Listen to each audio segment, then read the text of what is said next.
What's up, guys? Check it out. So this is going to be the new fish room right here. Alright, so I just moved, and if you guys didn't watch that video, I did talk about how I got screwed over by a moving company and I ended up losing some of my fish. I actually lost a lot of fish, guys. Like, I'm not even joking, and it was devastating. But you know, I'm just gonna have to get over that and start over, I guess. Well, not completely over, because I still have a lot of my fish, but I did lose a lot. You guys know, when I was living in that apartment, I did get a lot of new fish, a lot of new tanks, and with the move I ended up losing a lot of my fish because the mover screwed me over. But enough about that. Let me just show you guys how the tanks are doing now, how the fish are doing now, and what tanks I got set up right now, and I'll be talking to you guys about what I'm going to do. I do apologize, I'm not going to edit this video. It's just going to be raw and uncut. I'm just going to talk to you guys, show you some of the fish and the tanks, and that's pretty much it. If you guys do get bored or don't want to watch a video like this, please check out this video that I made in the past. It's a really cool video. Here's a sample clip of it. This is Albert, the largemouth bass. I used to have a really big largemouth bass in a 125-gallon tank, and he was my favorite fish out of every other fish that I've ever kept.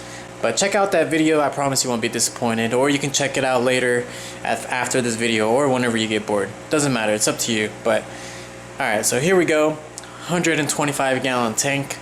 And you might be wondering, like, what is all this crap? Like, why does it look so filthy? Why is it so dirty? Well, here's the thing, guys. When I was moving this tank, I had to drain the water completely, and I had to take everything out.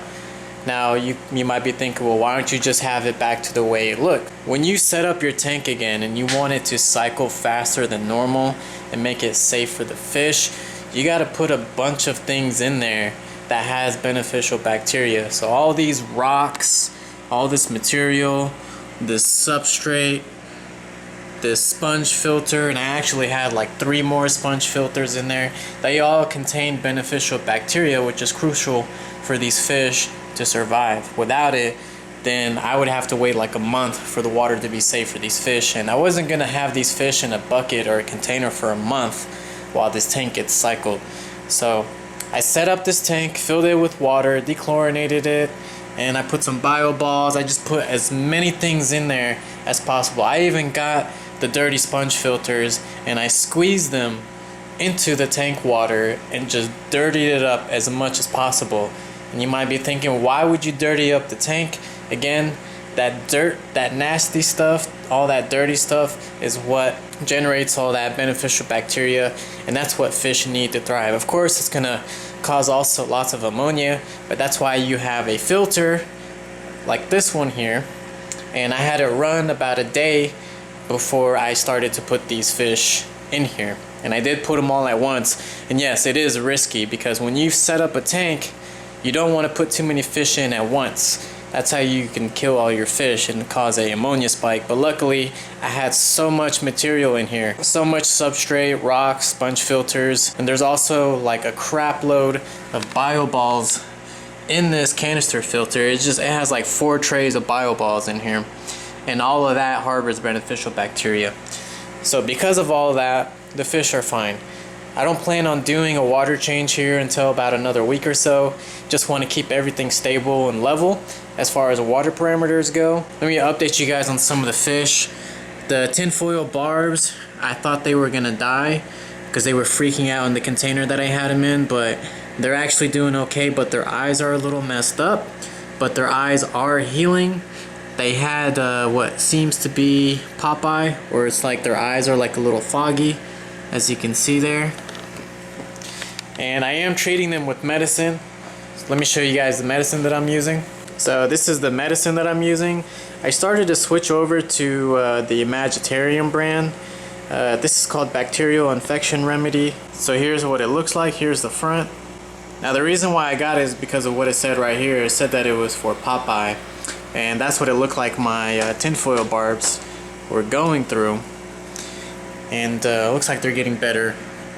Unfortunately, the Oscar, he has a lot of ripped fins. And I think that's because of the dove eye that I have in here, which is this guy right here. People were telling me this is actually a female. This fish will need to be moved pretty soon. I also have my giant prawn shrimps in here. Let me see if I can find them. There's one, and you might be thinking and saying like, hey Master, like you shouldn't be having those guys in here, and you're absolutely right. I've seen them attack some of my fish, but unfortunately right now I don't have anywhere else to put them. They're not really messing with the bigger fish, but they will sometimes mess with the smaller fish like this one right here. So this tank is okay for right now. I got my black ghost knife and I got my big catfish here. Again, got the bio balls in here. And here's the 75-gallon tank. Now I did not realize this until I started draining this tank, but I got a crap load of these snails. I forgot what these are called. I think these are called Neurite Snails, and I didn't realize I had so many of these. I knew I had a few, but I didn't know they reproduce this much, and they're all just everywhere. They're all over the place. And then I also got a pleco back there just helping with the cycling of this tank. It should be ready in about another day or two. Again, got the bio balls and the sponge filter, canister filters running. So this tank should be up and running here in the next day or so. And then I'll move some of these fish in here. And I also got my 46-gallon tank that I used to have my crab in. I don't have my crab anymore. I don't want to get another crab. Again, I lost my crab. I lost a lot of fish. Don't even want to talk about it. Hasn't been set up yet. Probably going to set this up later on tonight. Here is the 40-gallon saltwater tank. Now you might be thinking, did you lose the green spotted puffers as well? No, I still have my green spotted puffers. I still haven't been able to put them into their aquarium yet.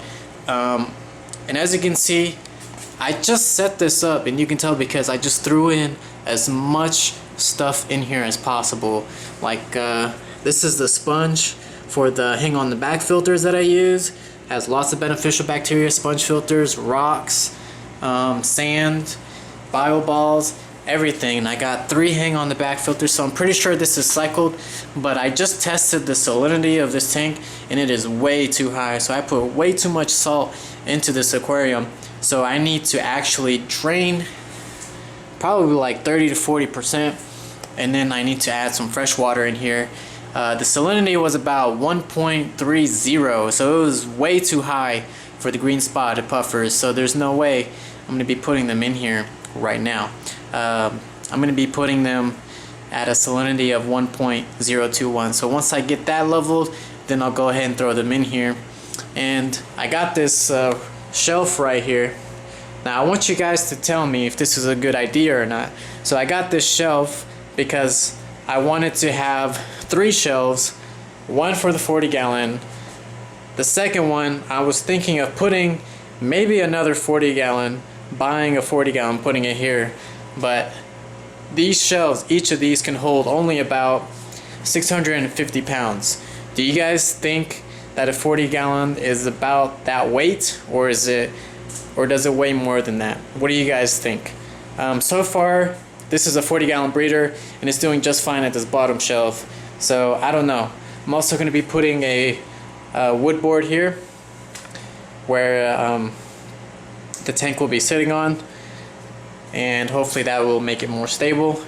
My biggest fear is just putting tanks on these shelves and just one day the tank just comes falling down. That's like one of my worst nightmares. I really don't want to go through that. I might just put my I might put two 29 gallons here, and then I might put like 2 20 gallons here.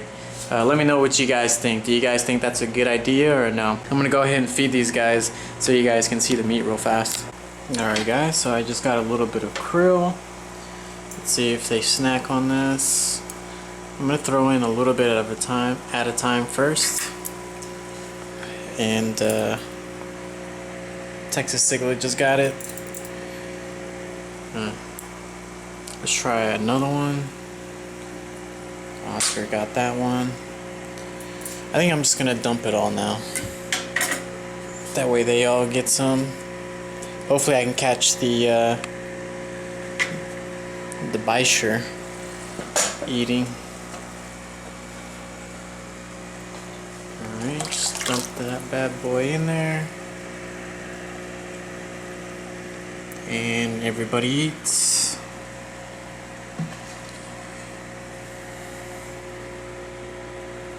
Except that one, he'll only eat pellets. Usually a dovite eats too, but I don't know, I guess he's not hungry. Or she. But these guys are.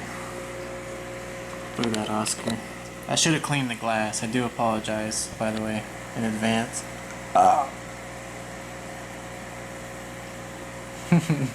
It's so funny how the Oscar does that. He'll hold food in his mouth until he... Oh! Interception. Alright guys, so I mean that's pretty much it. Here's a wide view of the fish room. This is what it looks like now. There's only fish in this tank. And yeah, hopefully I can get all the other tanks set up. Thank you guys for watching. There's other videos in the description down below if you guys want to check them out. I'll see you guys in the next one. Take care and peace out.